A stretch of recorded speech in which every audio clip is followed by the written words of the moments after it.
Hi,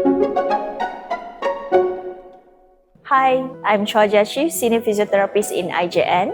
So today I'm going to teach you all the proper way to do passive exercises with the patients. Passive exercises help maintain joint mobility, improve circulation, prevent muscle atrophy, and reduce the risk of bed sores.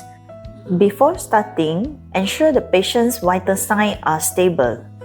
If signs of distress occur, stop immediately and seek for medical advice. Ensure the patient is comfortable, check for pain, and avoid forcing any movements.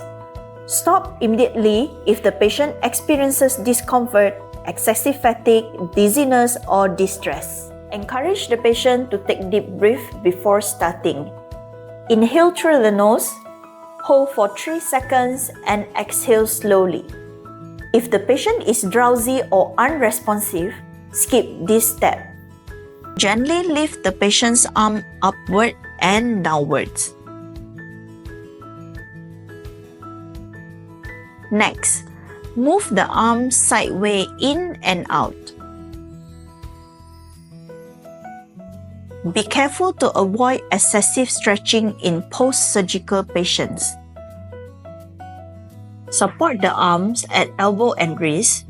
Move in small circles and avoid sudden or excessive movements.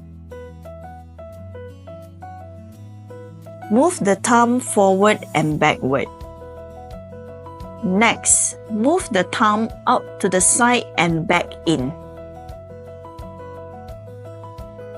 Move the patient's hand and finger to prevent stiffness. Next, gently bend and extend the elbow to maintain the range of motion. Slowly bend the knee and return it to a straight position while supporting under the knee and ankle. Move the ankle up and down. And gently flex and rotate the feet to promote blood circulations and prevent stiffness. Your helps make a difference. Be consistent, and thank you for being a part of the journey to a better health. See you on the next video.